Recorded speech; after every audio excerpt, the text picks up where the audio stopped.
What is up, people? Welcome to Throwdown.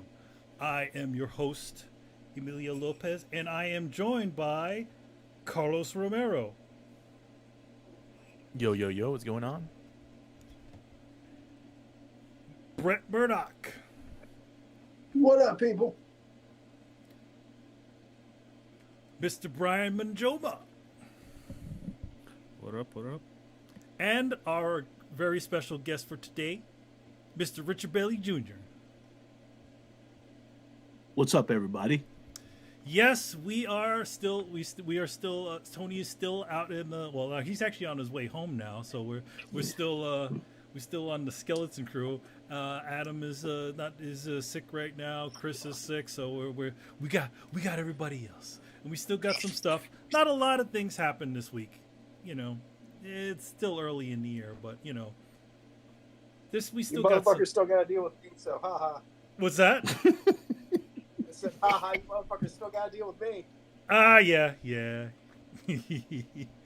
But yeah, it's you know, not like just a couple little bits of here. You know, CES obviously happened over the weekend.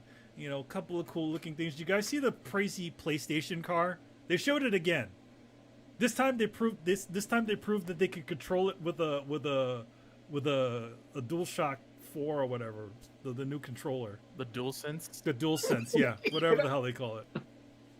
Yeah. Can I say that this is, I'm pretty sure, officially dumber than TV? Like, Sony keeps doing other shit other than video games, and I'm just like, why?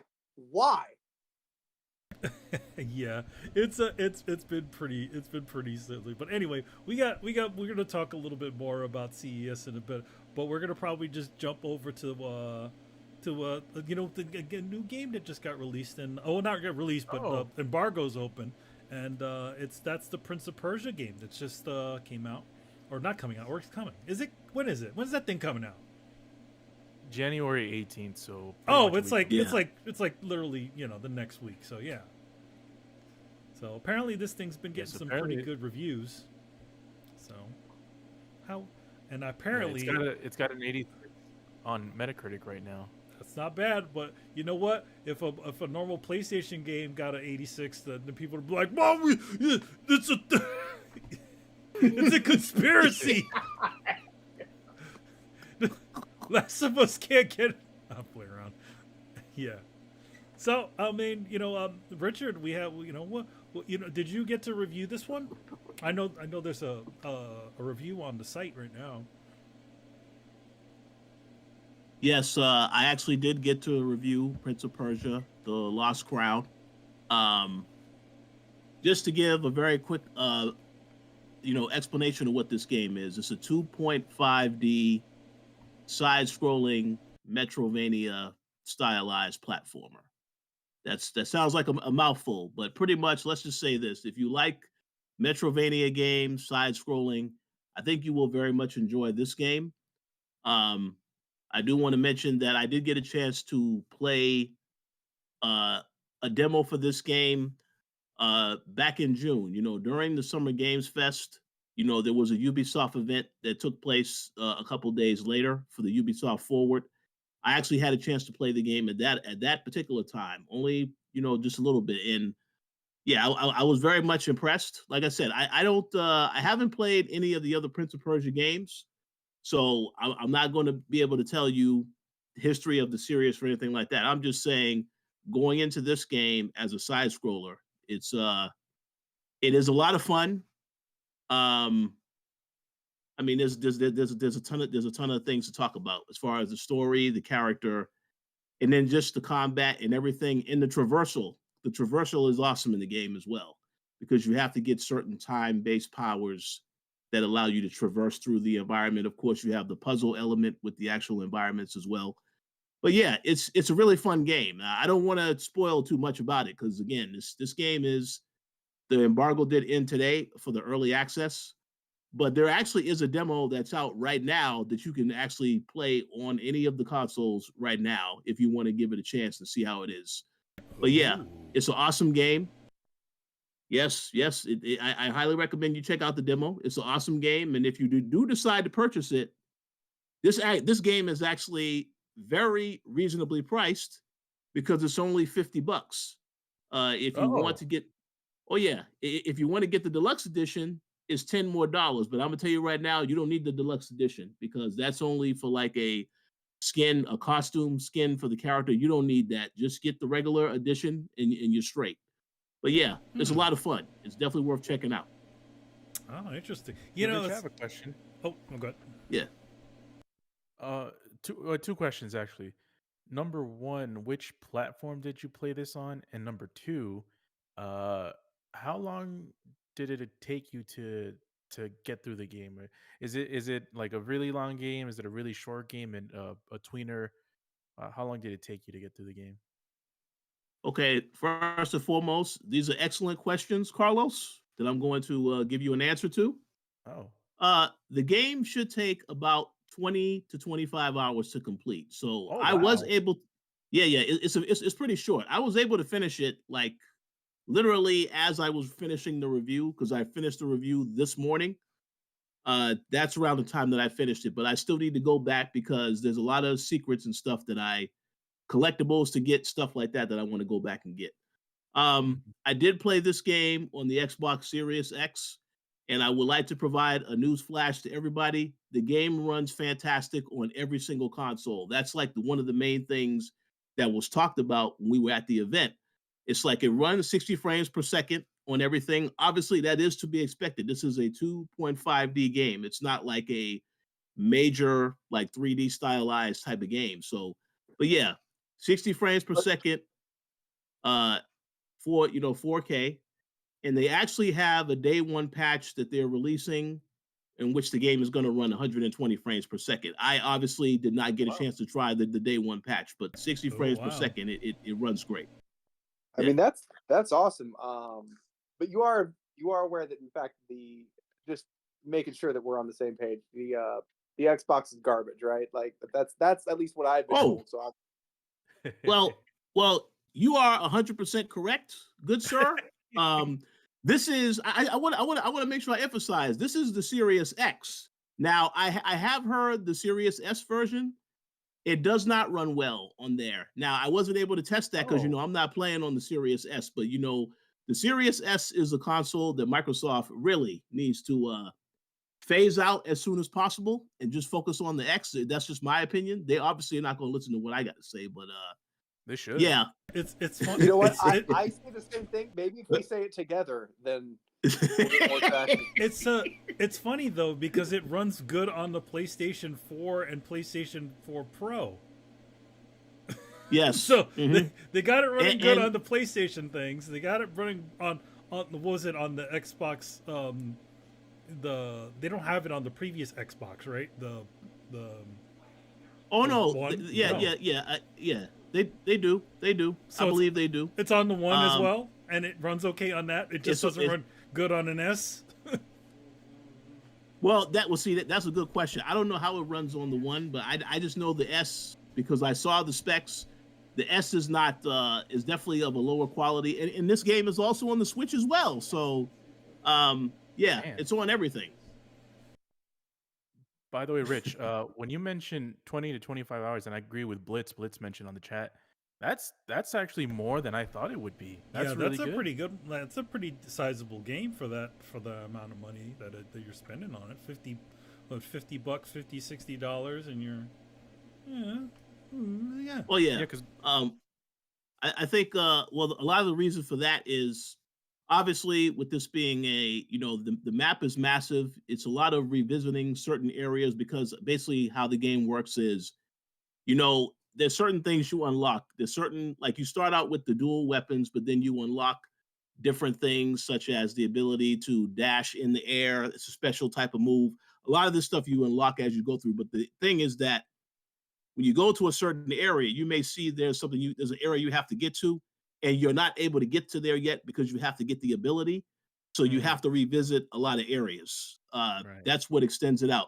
But also the storytelling, that is what I was impressed about also, because this approach is, obviously there's a lot of people that think the main character, Sargon, this guy is not the Prince of Persia. Okay. This guy is part of a he's part of a group called the Immortals. It's this group of warriors, and essentially you when you start out the game, the prince actually gets abducted, and you have to try to rescue him. And then after you get to that point, this is when the story takes a different turn, because when you arrive at the location where you think he's at, some stuff goes down, and You gotta be careful. yeah, let's just say there's a lot of twists and turns in the story that keeps it very interesting. And the other thing about it, and you'll probably see this, I don't know if this is in the demo, the boss battles are a lot of fun. Like, you're going up against these massive creatures that you have to defeat using whatever your abilities are at that time.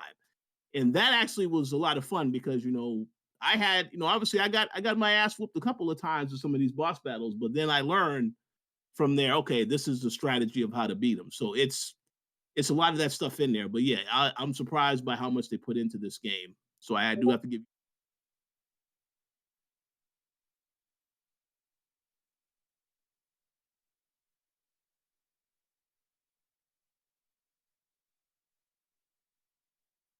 I'm I'm I think I'm gonna buy the game.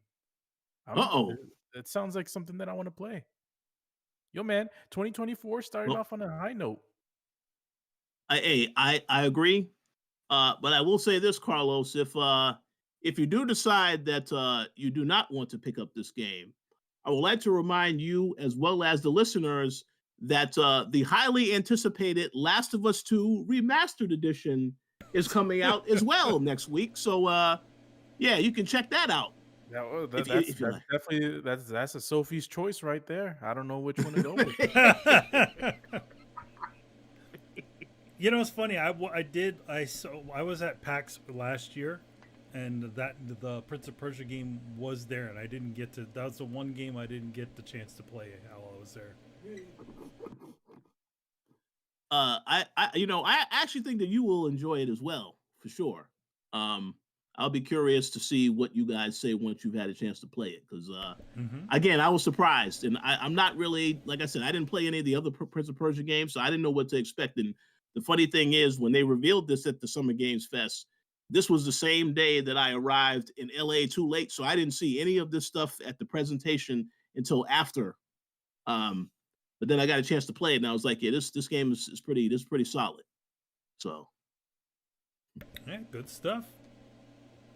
Alrighty. So moving on. Speaking of The Last of Us, apparently they cast as Abby. So who's playing Abby, Carlos? Who's this? So it's interesting, because we just got a whole bunch of actors playing a bunch of the characters from Last of Us 2. So it's Abby, it's Jesse, Gina. So if you remember, Jesse's the Asian dude from the story. Mm-hmm. Abby, obviously, I don't want to give out like sort of spoilers for the game, but everybody who's played the game knows Abby, and pretty controversial character. And Gina is a girl and friends with Ellie, and that's all I'll say. Yeah, they've been casted, so it looks like The Last of Us 2 TV show is getting underway. It's been casted, and I think it's going to start filming pretty soon as well. So, Pedro and crew are going to start getting this show together. He didn't win. He didn't win the Golden Globe. No. Who is he going against? I don't know who else was nominated other than the person who won, who was Kieran Culkin for Succession, the show Succession. Oh, yeah. okay, yeah. Yep. All right. And even though his character isn't really a main character, I wasn't surprised. Like, I was pretty shocked that he was nominated for this. I mean, for supporting, definitely, but I have no complaints, because Succession is one of my favorite shows. So, yeah, don't mind that. Macaulay Culkin's brother doing it, yo. Oh yeah. Yeah. So along. Hey, so we got. I was going to say real quick, can I ask Carlos a question without, just a question for you all, without obviously going into any spoilers? Mhm. I just want to ask a question. How do you guys think that Abby's character will be received after a certain thing happens in this upcoming season?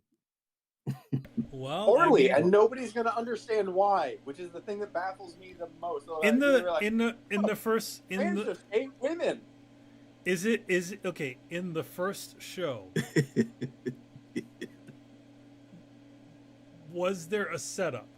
No. Nope. There wasn't. What? Why wouldn't they do that? They literally, they literally have. It literally remains as a retcon like it is in the second game. Well, Because it's abrupt, unsatisfying, and makes people angry, which makes them talk about it, which is satisfies this new fucking metric that we have, where people don't even have to fucking like something; they just feel a way about it. And all our fucking content is going that way, so it doesn't really matter that it's this jarring thing that people have been proven not to fucking like.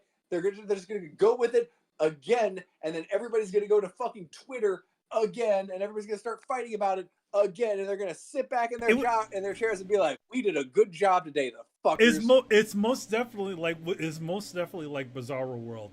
Like literally hearing like, how long has it been since the first Last of Us game? 2020.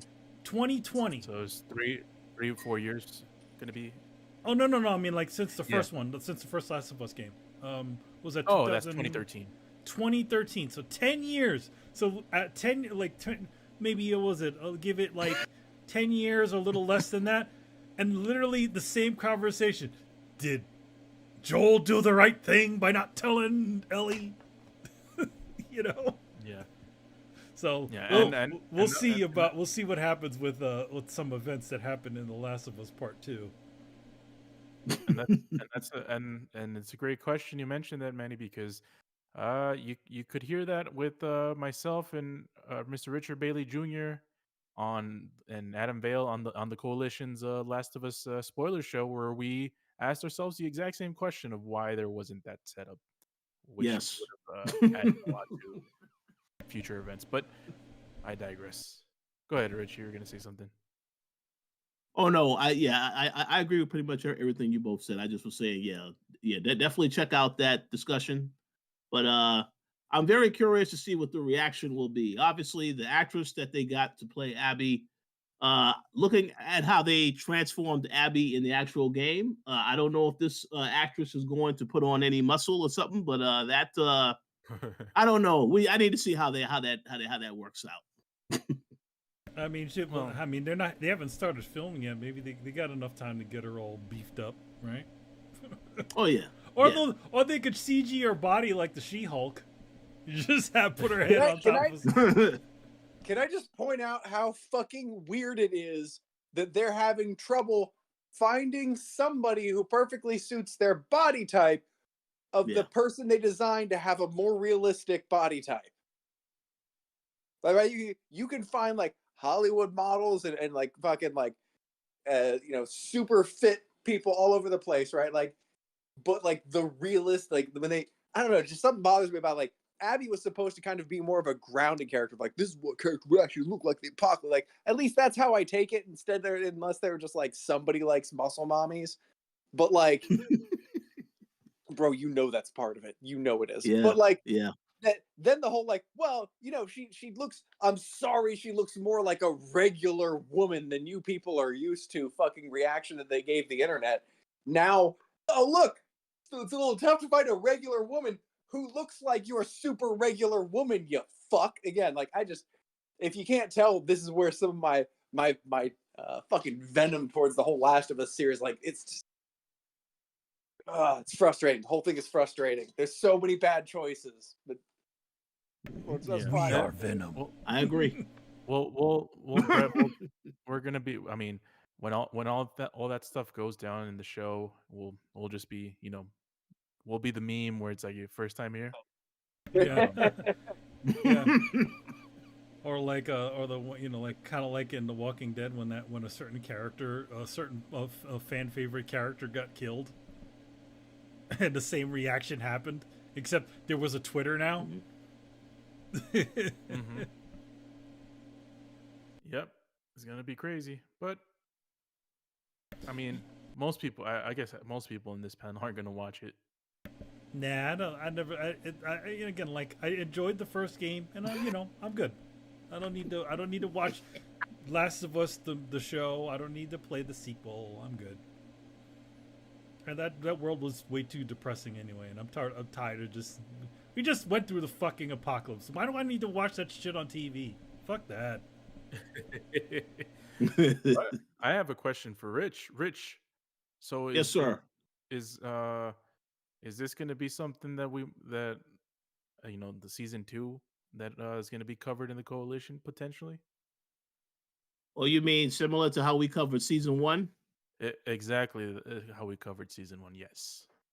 Well, I think it's a possibility. I guess it depends. We need to see how we feel after we watch the first episode. Because if that first episode is garbage, then probably don't need to cover the show. But we'll see. Cut the cord early, like we're done.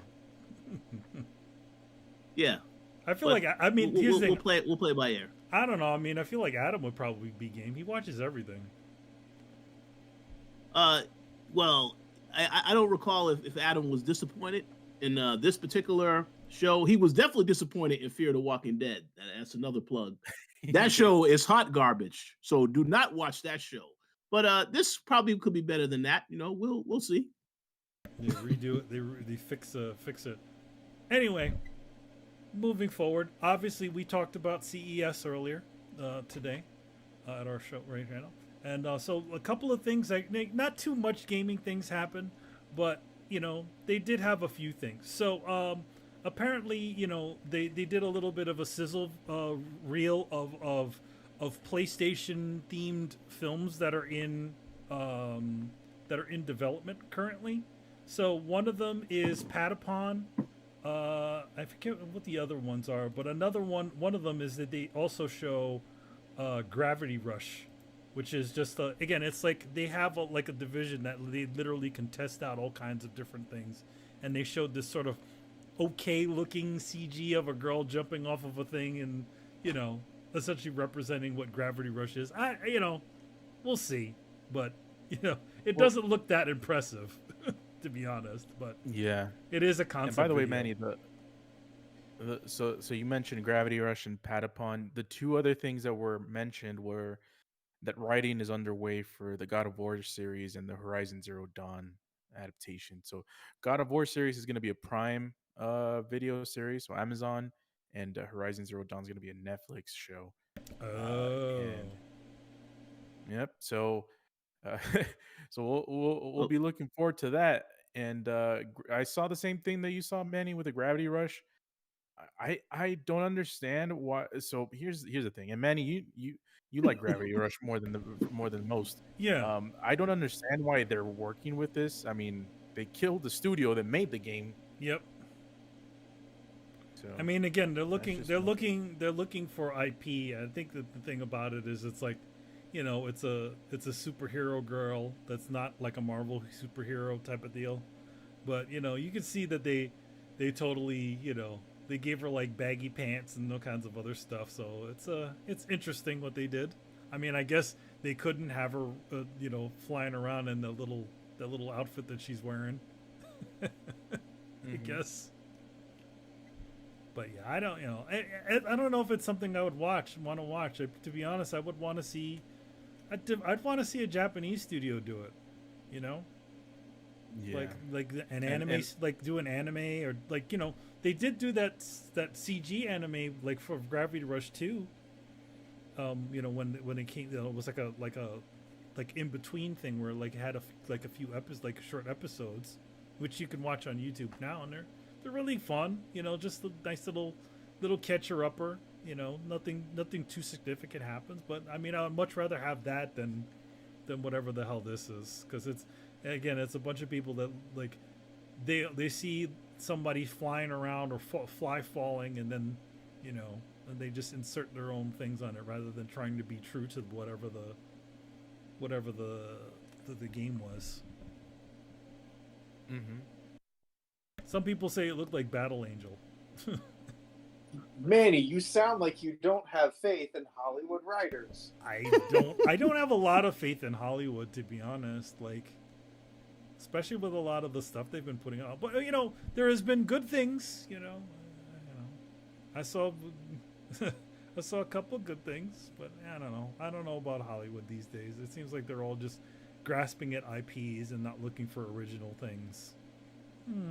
Yeah, I don't think it's a good time. Or like, here's the thing, like that I find absolutely like objectively hilarious if it weren't almost like a weird doomsday type scenario. Like AI is a thing that everybody is like, all of Hollywood is like fighting this AI, and I get it. Like I get it as an artist, I totally get it too. But like, here's the thing about AI: it doesn't have the ability to write original things. It just has the idea to kind of, or the ability to kind of like remix old ideas, which by definition makes it mediocre. Like every idea that AI can come up with is by definition mediocre. It is rehashed old shit that has then been reassembled. There is no world in which you can just call that good or anything above like, right? Like it tops out at a 5.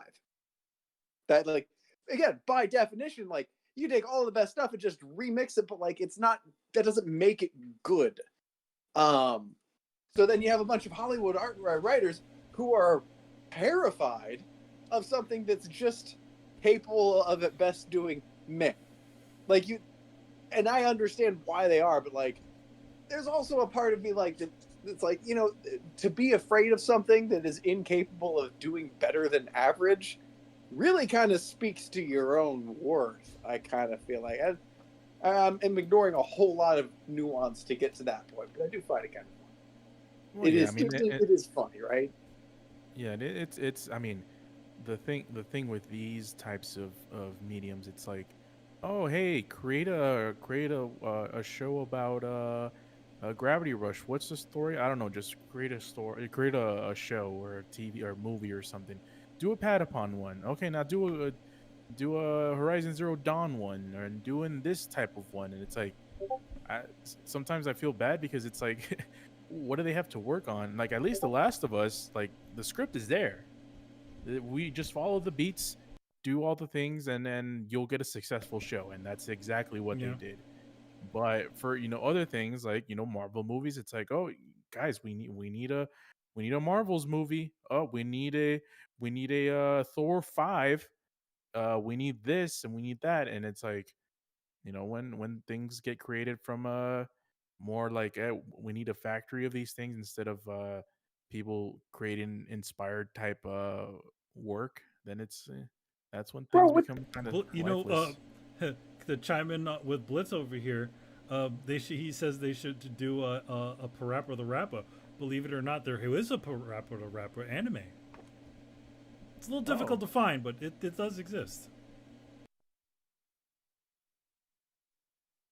All right, Brett, you know that I love you, right? Sometimes. Depends on the day. Okay, cool. I love how in your rant about AI and the process, you pretty much just described the process of making majority of AAA games and also the majority of Hollywood content. Yeah, no, that was intentional and noted. Like it's just it's a metaphor of itself in a weird dystopian kind of Ouroboros kind of way. Like I can't decide if it's horrifying or hilarious, to be real honest. It's something. That's what I was gonna say. It's tragic and terrible. Like the fact that you have like computers competing to remix mediocre stories into mediocre content with humans who are at breakneck speed attempting to remix or reboot content with mediocre results. Like it's dystopian yet so boring and dumb. Like it somehow hits all the bases and would be a really good argument for simulation theory. Like this can't be real life. Like this just, I don't know, man. And like the fact that everybody's scared of those, like we have an entire system built that punishes originality and churns out the same content and like Like, it's like Hollywood looked in the mirror and got scared of itself. I don't even.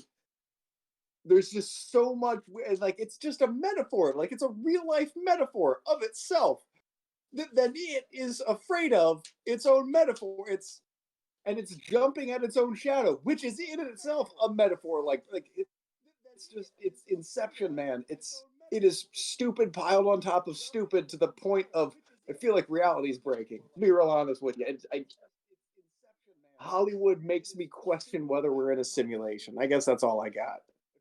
Fair enough.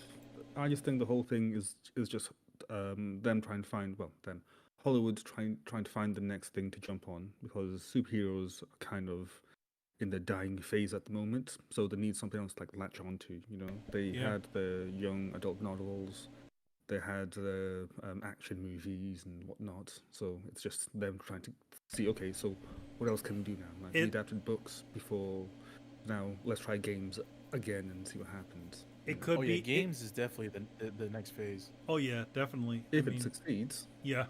Well, I mean, especially with the Mario movie doing well, and there was another video game movie that did pretty well too. What was the other one? Warcraft, I think. Was it? Warcraft? No, Warcraft didn't do very well at all. No. That one or Dungeons bad. and Dragons, or no, not that. There was another one. I think it's the. I guess it's the Last of Us. Is it Detective Pikachu? Yeah, Detective Pikachu did well. Mario did well. Sonic. Sonic did well. Yeah, Sonic. That's it. That's what that's what it Us. looks like. Sony's like, all right, we got all these IP that we don't do anymore because because we fired everybody who made them. So let's make these shows. I wonder if God of War is going to be. I wonder if God of War is going to be Dad of War, or is it going to be like, you know, T.C. Carson, you know, Zeus, I will destroy you. We know what it is. Yeah, it's going to be Dad of War. We all know what it is. It's Dad of War. They're not doing God of War. You can't just jump straight to Dad of War, goddammit. They are going to, because they can't do God of War. It is too much for them. You know, like with all that violence and all sorts. No, they can't do that. He's got to be sad Dad of War. He can't be like, Zeus, Exactly. I will destroy you. Well, you definitely will not see the bros before hoes. You will see none of that in this version of the God of War. Oh my God! Yeah. Apparently, it doesn't matter what was it, David Jaffe? Am I getting that name? Yeah, David Jaffe. Yeah. It doesn't matter what David Jaffe thinks about God of War. Apparently. No, it doesn't. You guys heard this, right? No, he was basically saying he went on Twitter to talk about how he doesn't agree with the direction of Dad of War, and the fan base fucking flamed him. I'm like, oh yeah, that's fine. He's just the guy that invented Kratos or whatever. Well, it's cool. I think it's interesting because I feel like if Jaffe was still like in charge, it probably would have stayed somewhat the way it did. But I think, I mean, to be honest, like as much as I like Cory Barlog, I didn't like his first, I didn't like God of War 2 at all, which is sort of blasphemous to say, because I feel like that get game off. Get off the podcast. Oh, come on. Can't fire me. No, fair enough. And, that was one I didn't care for that much. Like it felt like it lacked focus, and I feel like I sort of felt a little bit like that with Dad of War a bit too. It definitely felt more like an adventure, but I also felt like it was it meandered a little bit. Sometimes you just want to beat the shit out of something and not have to worry too much about about it. Now it's like, now you have to feel bad about killing those nasty gods that manipulated you to kill your family. Yeah, I agree with you actually on both points, and like I just disagree with the whole sad dad kind of thing. Like, and personally, I take offense. Like, I'm sure nobody could have guessed this, but I was bullied when I was a kid, right? So I have learned firsthand that this whole turning the other cheek kind of fucking thing, it's not necessarily a realistic option, right? And B, it's not as altruistic as you think to not stand up and protect the people whose job it is for you to protect, right? Like defending yourself and your loved ones, and like like this kind of like weird sad dad routine is presented as like evolved and altruistic, and it's not, and it's a very weird talking down to you kind of thing from a lesson that like, look, I've learned this lesson, and it is not this is it's the other way around. You can sit around and try and avoid a fight. Sometimes violence comes to you, and you have to do something about it, and that's generally not the takeaway from Dad of War, even though. But I mean, like Dad of War, he is still fighting for, for what he's still really violent in that. Yeah, one. he's still fighting for what his family. Like the main crux of that game is to him, trying to achieve the last wish of his wife. So where she wanted to be buried. So I mean, I guess I think that it still tracks with him. But it's like, yeah, he's still wants, he feels bad about all the things that he did. I mean, to be honest, no, you shouldn't feel fucking bad, because all the gods, all the Greek pantheon were a bunch of assholes.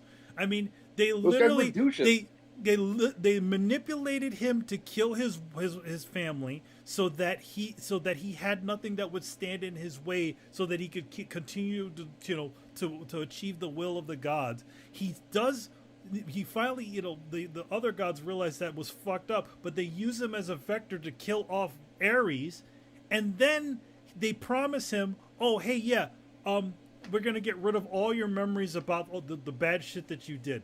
They're like, no, you're forgiven. And he's like, what? I'm forgiven? I still live with this stuff. So that's why he's trying to end himself at the beginning of the game.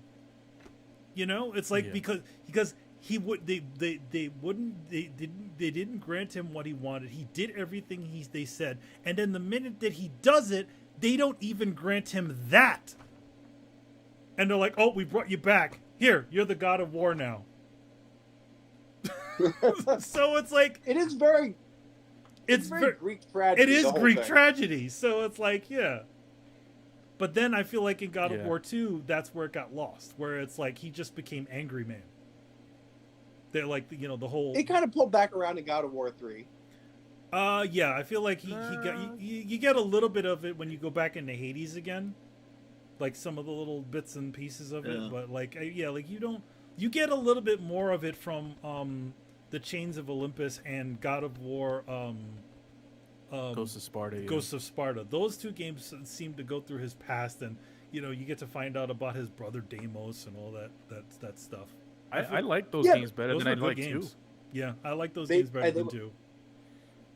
Honestly, 3 is probably my favorite, because like 3 is at the point where he's just decided, like, all right, all these gods are just fucking assholes. Oh no, he wants wants to get rid of all of them, like even friggin' Gaia. He's like, because he realized that he's even being manipulated by her too. Everybody's manipulating Kratos to kill the other one off because they know he can do it. And none of that gets. And I feel like even with the DLC and all that stuff for the new God of War game, none of that stuff gets even addressed. Here's something that I want to mention. Here's something that I want to mention in terms of God of War and its relation to the TV show. And obviously, you guys are right on what side they probably will lean on to develop the show, Dad of War, and the reason is much more clear, because the first couple of games, from God of War 1 all the way through God of War 3 and Chains of Olympus and Ghost of Sparta, it's more of like a John Wick type of show, if they make that type of thing. And the second and the Dad of War games, the last two, is more of a Last of Us type of show. Yeah. The father and son dynamic. Which one do you think they're going to go with? They're going to go with great games. Games can be grown up, So. Which is fucked up, because honestly, the story of the first one is a so much more mature and complex story. Oh yeah, the idea of being the main person who the right hand man of somebody else with disseminated responsibility, and then like actual responsibility for the action of the person that you report to. Like, where does a person's actual responsibility for their actions in the chain of command come up?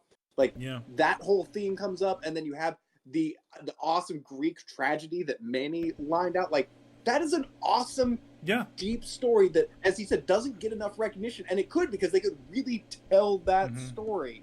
But no, they're going to jump straight to Dad of War. And, like, I'm not even mad because I disagree with Dad of War, with Sad Dad. Although I fucking do. I'm not even mad.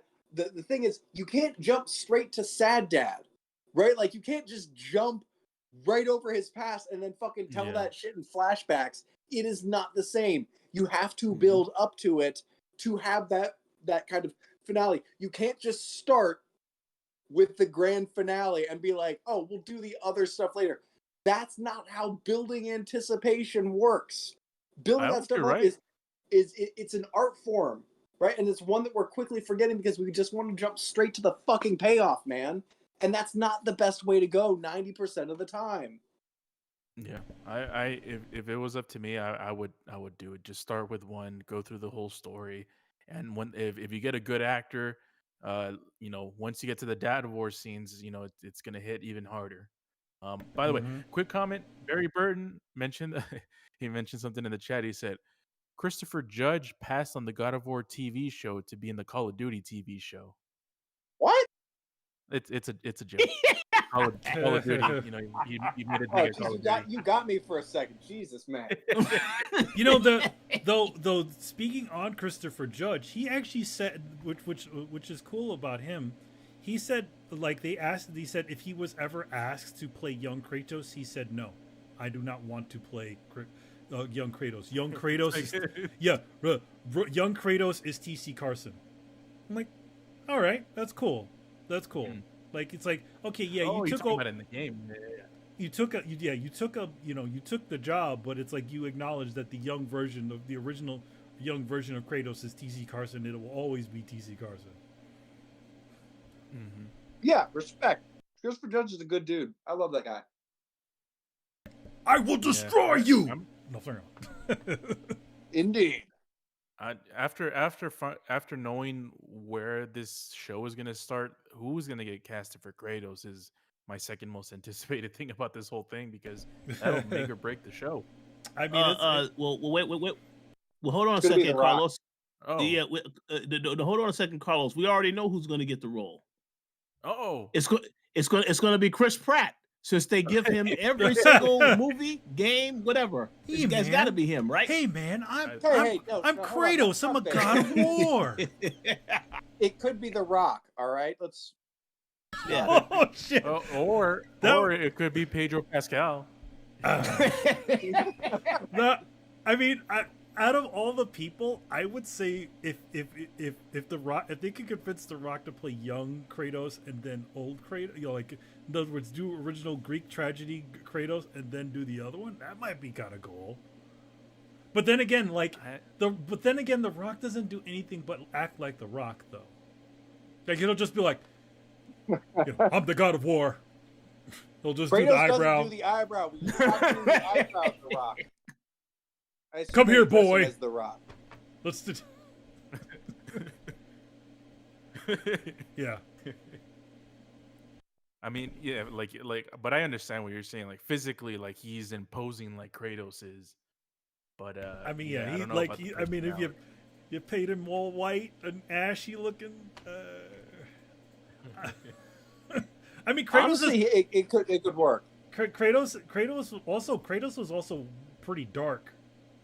Like in the original game. Like his original that might be skin more of color. a Vin Diesel thing. I'm Kratos. I'm the god of war.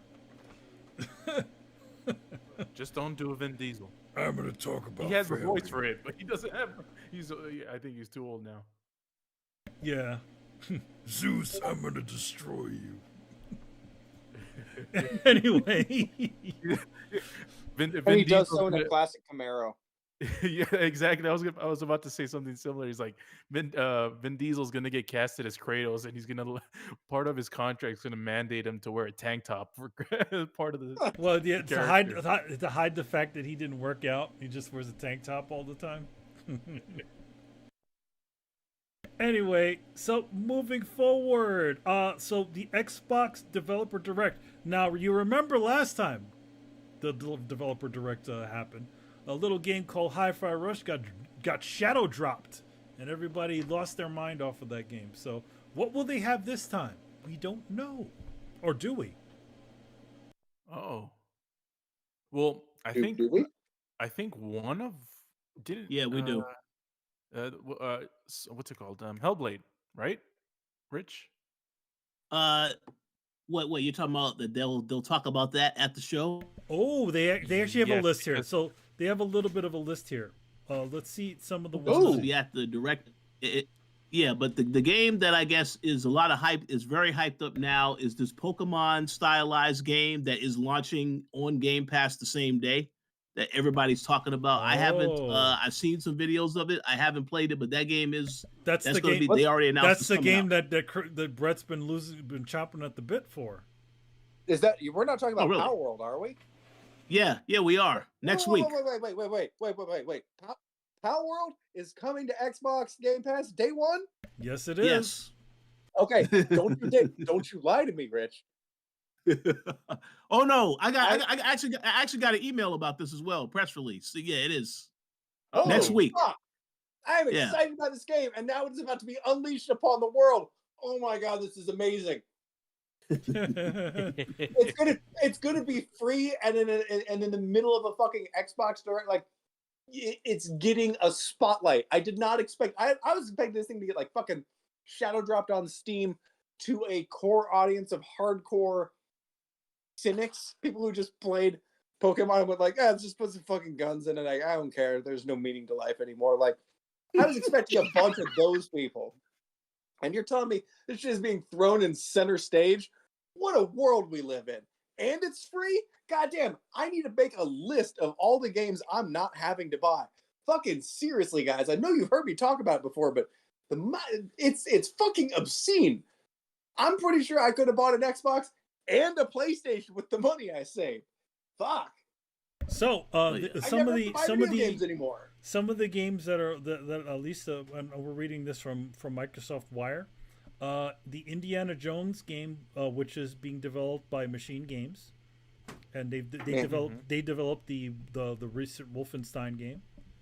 Avowed, which one was that? It's the Skyrim. The Skyrim looking, like Skyrim it's- Light. Oh, Skyrim. The people that made Fallout New Vegas is making another. Oh, Western okay. RPG. Yep. And then Aria History Untold. Not sure. I don't know what that one is. And Yeah, I then don't know. obviously a little I think the name speaks for itself, Manny. Oh. History Untold. It's Untold. It's I guess Untold. I don't know Let's about not get it. into this. And then there's obviously the Hellblade Senua's Saga, Hellblade 2 by Ninja Theory. So they're telling you what's going on. That's interesting. That's a pretty decent little game lineup, actually. Yeah, that sounds pretty good. Hopefully there's a nice little surprise within there. Give me a Hi-Fi Rush. Give me that. Give me Hi-Fi Rush 2. Yeah. Call John. Let's call up Tango GameWorks and John Johannes and be like, yo, give us Hi-Fi Rush 2. No, I think the Hi-Fi Rush-esque announcement, because they're not going to shadow drop something every time. I think the Hi-Fi Rush-esque announcement is going to be Power World. Because again, I've talked about this on the show. Y'all motherfuckers ignore me 90% of the time. I'm not saying it's unwarranted, but y'all motherfuckers ignore me 90% of the time. So I don't think it's really hitched with a lot of people, right? Like y'all, I don't mean you guys on the panel. I mean you in the fucking audience. Y'all know who I'm talking about. Like y'all know I like some niche shit, and you're like, it's a Brett thing. Fine, but I'm telling you, Power World looks dope as fuck. Look it up. Yeah, it looks pretty interesting. They are mentioning here, it says shortly after the developer direct has concluded, ZeniMax Online Studios will host the Elder Scroll Online 2024 global reveal. So they're going to talk Elder Scrolls afterwards. But it's interesting because I'm looking at the press release here from I think man, you mentioned Xbox Wire, right? Yep. They pretty much gave the layout of what's going to be shown in this conference. So yeah, anything that gets shown other than those 4 games that Manny talked about, are going to be surprises. So maybe they'll do, maybe they won't. Interesting. They got to have some sort of like little surprise announcement. But And Oh. there it is. Gotta have something. Gotta have something. 56 minutes. I mean, I feel like that's yes, but also they already got like 3 somethings in the show, so like you want to have a surprise announcement just because everybody kind of excited. Like, can you really call it a successful show if you don't announce something quote unquote surprising? I mean, you can't just release I mean, maybe you can just release a list for the show, talk about those things, and then move on like we're all adults, but I fucking doubt it. Yeah, who knows? I mean, oh, by the way, Aura, the History Untold game, is a strategy game. It says it's a classic. You told it, damn it. You're not supposed to tell. Yeah, just don't get any of the history of it, and I think we're fine now. I think we're good. But yeah, we'll see. I'm curious. It's the 18th, right? So that's exactly next week. So we'll be able to talk about it afterwards in the show. Yeah, pretty much. Next up. Yeah, let me just. Oh, go ahead. Oh no, I was just gonna make a real quick comment and say, yeah, I look forward to seeing what the Indiana Jones game is because I heard it is third person. It is not first person, and this is machine game. So I need to see what that looks like. Interesting. It's imagine Everybody it just seems excited about this thing, right? imagine it just ends up being Uncharted, but with but with Indiana Jones. Yeah. I wonder if how they're gonna do a young Harrison Ford. Are they just gonna get him to play old Harrison? Like, I gotta go over here. Something says. They're just gonna blur out his wrinkles. Huh? They're just gonna blur out his wrinkles. I mean, or they could just AI his voice, because a lot of apparently quite a bit of famous actors actually sold their likenesses and voice rights to make these to do these AI model voices and young looking effects on other people. Mark Hamill. That's one thing that when all this AI talk started, right at the cusp of it, early on when they started doing a lot of it, the deep fakes and all that stuff. There's a little article where Mark Hamill and James Earl Jones said that essentially they said that they sold their likeness rights and their voice rights to Disney. So so that they could continue to have a Luke Skywalker and Darth Vader. In fact, that last what was it the wasn't Ahsoka? What was it? The other one, the Obi-Wan show, right? That one didn't even have James Earl Jones in it. It was just an AI voice that was trained on him. No. Yeah. He didn't record any new lines. He's like well, I don't know. He's got to be at least 90 or 100 years old at this point. I'll look it up. And see, this is the thing that I think scares me about selling your voice rights or like the training rights to your life of sketches and whatnot. Like, at the end of the day, actors, illustrators, like, they're all artists, and artists have a tendency to want to kind of live on through their work forever. So it's not like you'll even need to offer these people exorbitant amounts of money. It's they're leaving a legacy. Like, do you still want to be perceived in new movies as a movie star even after you're dead? Like, for people who really are actors, like, why would you not want that? Money's not really an issue where you're going. So, like, yeah, you can keep your family well fed, but like, honestly, I think it's more about ego than it is money. I mean, to be honest, I also think it's also like it's them making the decision as opposed to somebody else making this decision for them. You know what I mean? Where it's like, yeah, like during a lot of all this AI talk, when SAG was all going through all this stuff. We should talk about the other thing with that too. But anyway, that in other words, the studios were trying to flip the the likeness and the sound rights and essentially try to take it away from the family. Like in other words, like from if like when actor had passed, the film studios have the rights to reuse their likeness and all their things, and their voice and all that stuff without the permission or paying the original family for the usage rights. Yeah, that's not good. So, but who knows? Yeah, that's weird as fuck.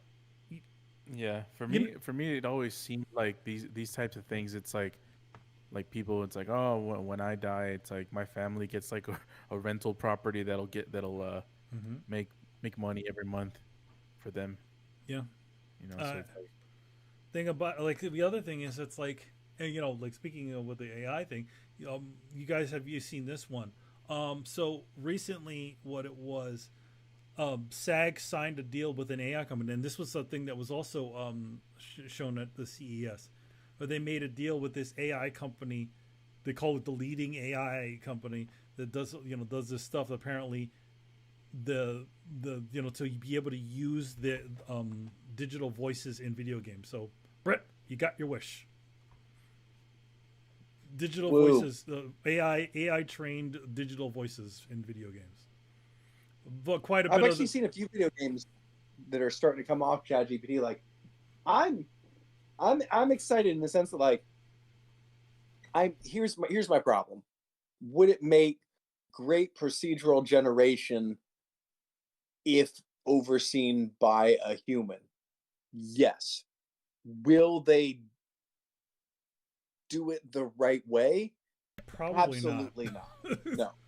100% no. Like, it should be like, oh, you can talk to this character and it can like kind of respond back in natural ways, and like some of these procedurally generated missions are, they kind of generate a little bit better instead of just like, here's a module and here's a module and together they're a brand new module. Not really, but okay.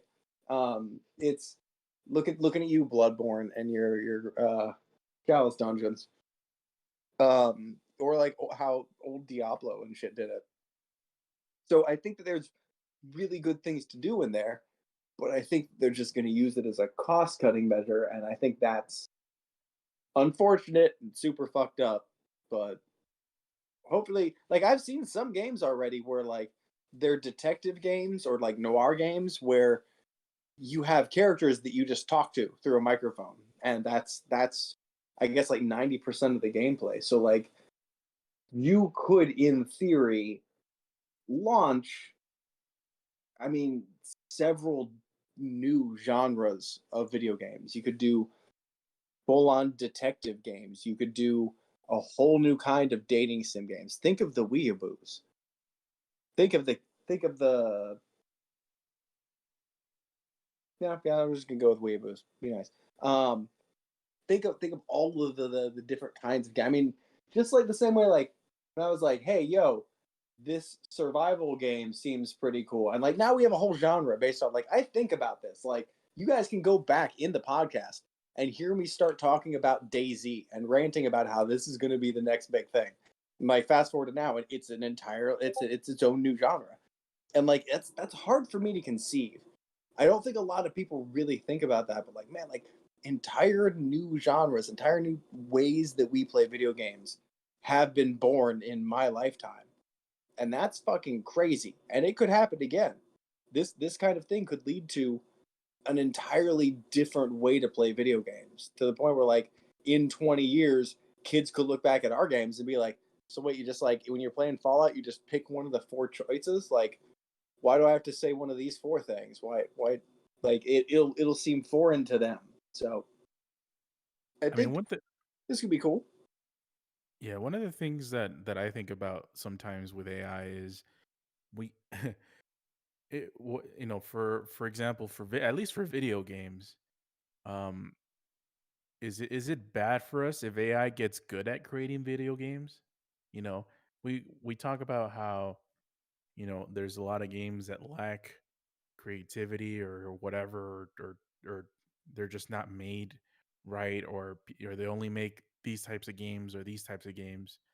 And I'm curious if, for example, somehow AI allows for a whole bunch of studios to create a whole bunch of games. We might get a lot of shitty games, but I wonder if out of that shit pile, there's like a lot of diamonds in the rough too, just because there's just a whole bunch of output coming through from all these video game makers. So Not just I'm that, but always, it lowers the bar. it might I lower mean, the bar. It might do that as well. well, I mean, like lower the bar to entry. Like you're seeing this actually a lot, and I think Unreal 5 is helping to bring this about too, where you're seeing such good creation tools that the size of a team can actually pretty drastically shrink.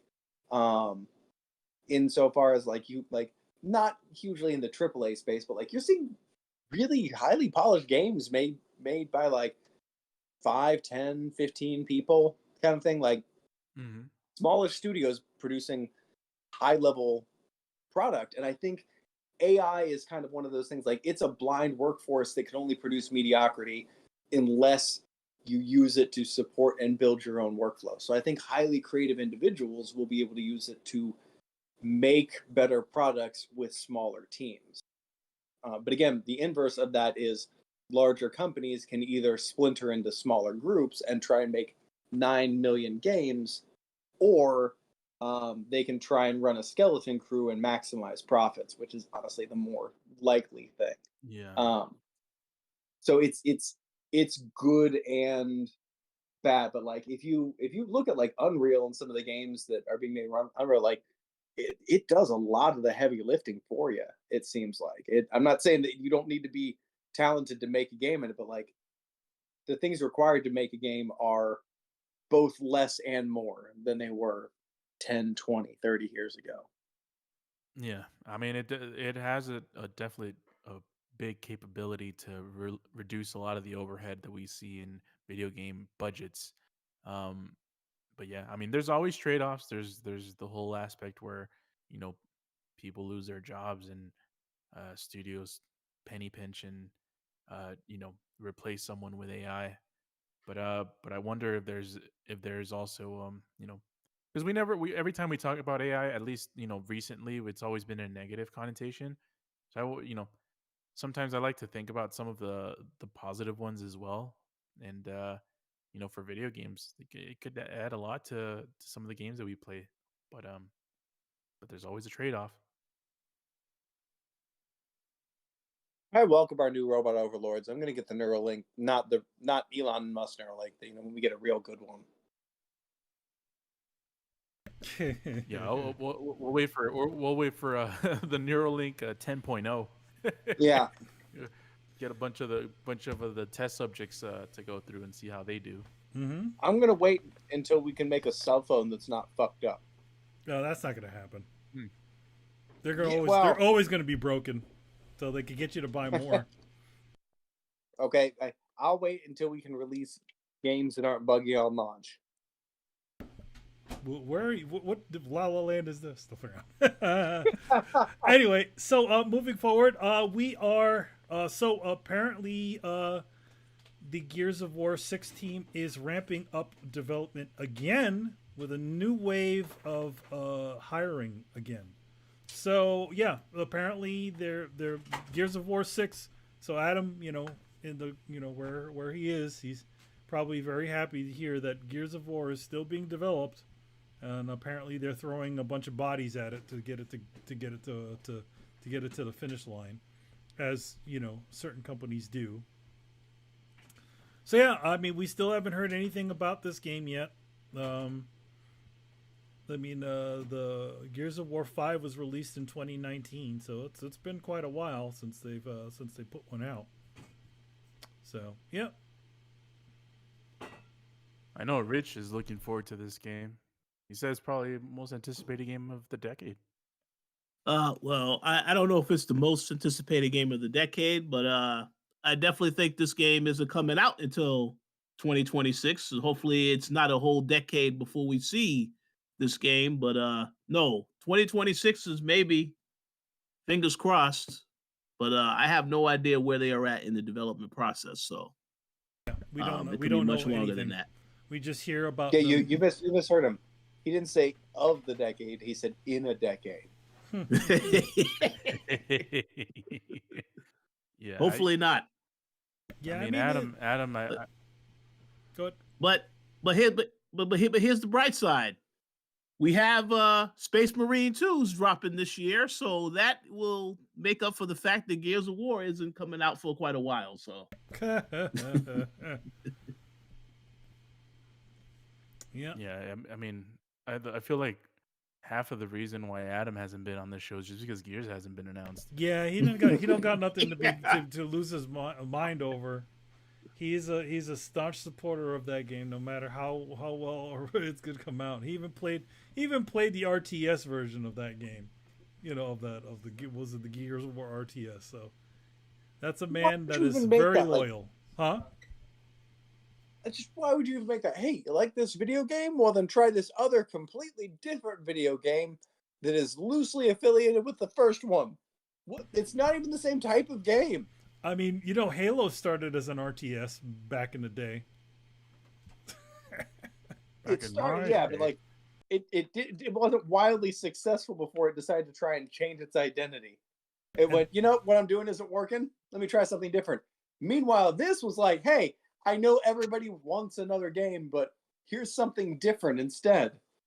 It's not, and it's fun. What's kind of weird about it is it doesn't even like come close to scratching the itch of a person that would want a certain types of Gears of War fan. Like RTS, yeah, like it's just like so different. Gear, like pure, like I mean, obviously Adam he'll play anything that says Gears on it, right? But like most people are like RTS. Why the hell would I play that? I want to shoot the things. I don't want to have to guide my people to go to war. Nah. I don't want to tell someone else to shoot the things. Yeah, exactly. Like I feel like it would have to be something within the same wheelhouse. Like if you somehow figured out, if you made like maybe some sort of spin-off game or spin-off title that still felt somewhat similar but was a different, sort of a different direction. I don't know. Half, like what was it, the Uncharted games? Remember they had those like DLC type of Uncharted games? I can't. Yeah. The one with what's her face? I'm losing the chick with the black hair. Yeah. Her, the game with her in it. So it's like, they had that game. Was it Lost Legacy? That's what it's called, right? Lost Legacy. Yep. That almost sounds like a metal band. We're the band Lost Legacy. Anyway, yeah. Anyway, so it's like, yeah, like could they do something like that with Gears? Like in other words, you do the I know A-Train is gone, right? And he died in the previous Gears of War games. I mean Coltrane, the C-Train, yeah. Coltrane, he died. Oh, didn't he? Oh no, the entire original cast is still there except for Dom. He's the one. But yeah, because but see, the thing is with Gears 5, they had a cliffhanger at the end of that. You had a choice to make whether or not to save two of the other key characters in the game, and that's why I'm curious to see what they do with 6, because one of those characters will not be in Gear 6. What's the canon ending? Yeah. Kept us waiting. Man, I'm thinking back. So the last Gears game came out in 2019, right? Mm-hmm. Oh man, I swear, like we were like, weren't we at E3 when they first, announced that game? Oh yeah. I recall us being there watching the cinematic trailer. We met the guy playing young Marcus Phoenix's son. Yeah. Mm-hmm. What was that? I was like 20. I can't remember what year that was. Like 2015. I mean, I don't know. You were in that one, Manny, because I remember you were in a cafe shop talking to us during one of our streams. Remember that? No, not that. Yeah, that wasn't that one. It wasn't that one. It was like before that one. Like it was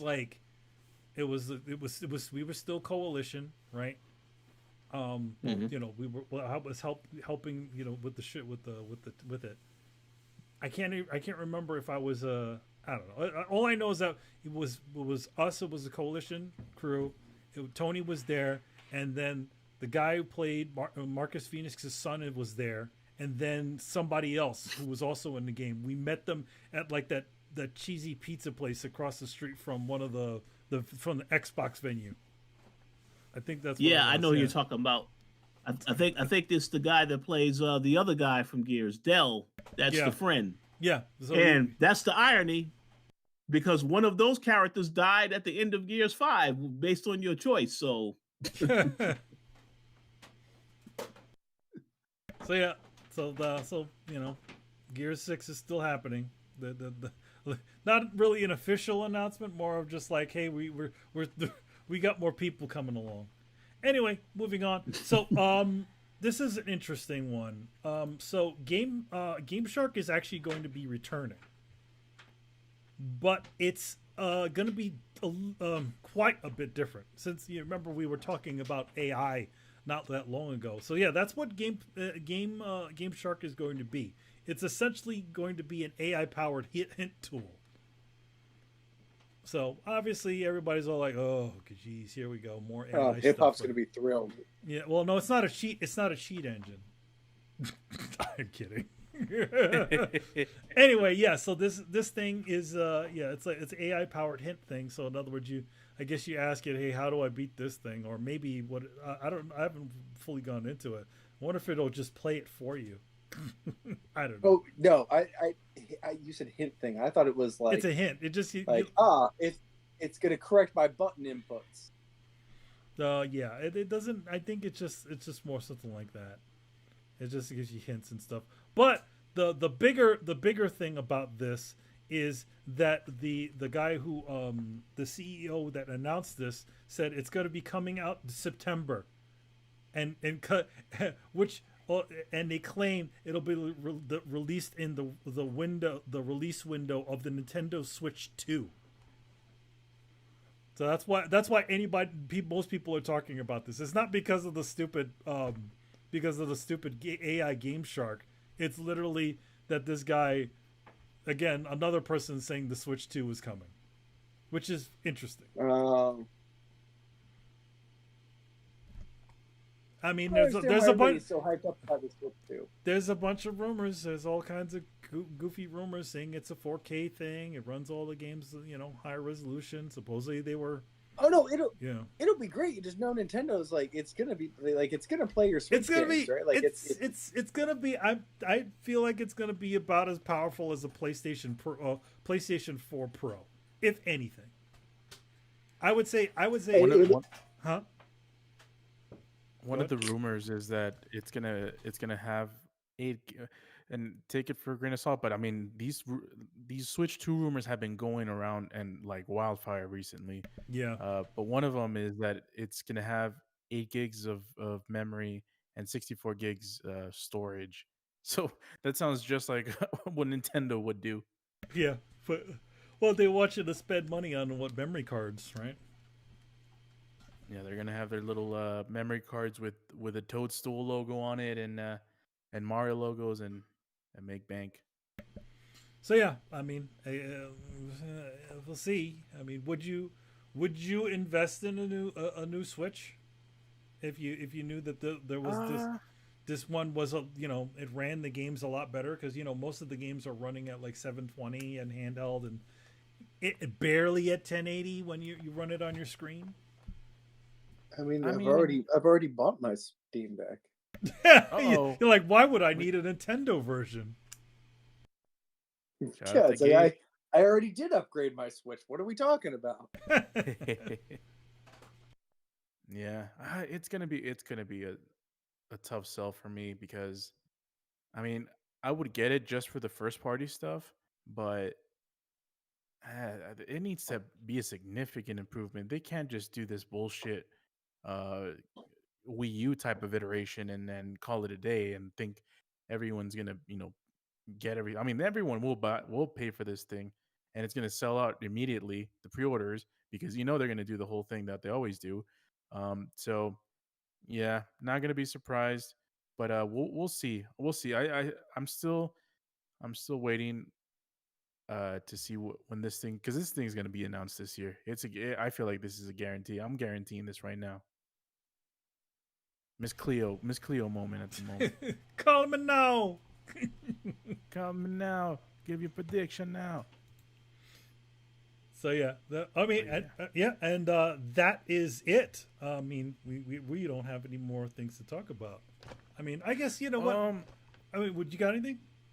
We got just real quick. I do want to mention this week we've seen a substantial number of layoffs to a lot of companies. Unity laid out a whole bunch of people. Yep. We know Twitch laid off a whole bunch of people as well. And I'm blanking on the other one. There's another company that laid off a lot of people. But yeah, man, it sucks. I think was it Sony? I don't know. There's another company that laid off a couple, handful of people. But it sucks, man. Is it from what I hear, this is the phases of the tech companies, where essentially they essentially to look like they're to investors that they're looking like they're essentially cutting the corners, trying to be more profitable and really like overhire. So they overhire and then they cut below before they hit the bottom. So I hear that's what the phases of a tech company are these days, where essentially so that they weather the low, more that they finish off before they hit the low, and then they'll start hiring again, and then there's all this additional growth. Apparently, that's supposedly how it works. So a lot of companies seem to be doing that these days, where they're sort of trying to bottom out. But it's like that's always the worst thing about sort of like publicly traded companies, right? Because they're so beholden to these investors and stuff like that, and they always have to look like they're profitable. But it's like, what happens when you're like, oh, like everything is going up and yet everybody's losing their jobs? It doesn't make any sense to me. And you never hear of a situation. You never hear of a situation where a person, where essentially they're, you never hear of a situation of like prices dropping because of all this thing. It's always going up. What a stupid reason to upend so many people's lives. Yeah, right. And like and the worst part of it is it's like literally at the beginning of the holiday, we started seeing a bunch of it like in November, like a lot of it happening till close to November, then December, and then now January. More of these layoffs, like in possibly the worst time that you could ever want to do these things. But because it's so close to the end of the fiscal year and they have to look like they've been making a lot of profit, right? So they just cut the cord on all these people, and apparently that's just enough to give them a little bit of that headway to make it look really good to the investors. I don't know. I think I looked through like the last couple of years, and I counted around, at least with Unity, around 3,000 people have been let go in the last 2 years. Yeah, and So just to piggyback something's off going that, on Brian, 1,800 people were laid off this year. This year just started. So 1,800 people. Twitch laid off 500 people.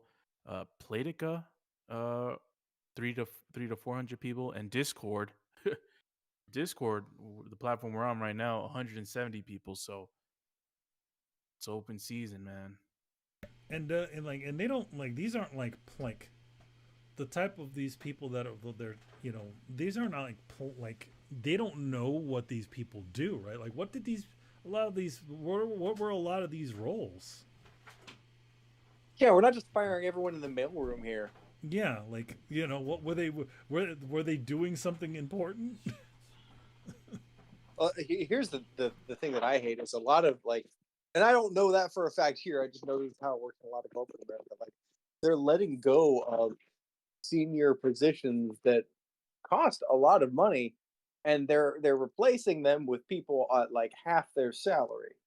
Yeah. So like you're basically just shoveling experience out the window, and then looking for somebody who can hold the position together without burning down the fucking building. But you do that too much, and you just outsource all of your talent, and you're just left with people kind of keeping the lights on, sure, but it's a very poor way to run a company, and we're seeing more and more of it, which it's a problem. As Manny said, it is the issue with publicly traded companies. Like, I don't have a solution. It's just agreeing that that's the problem.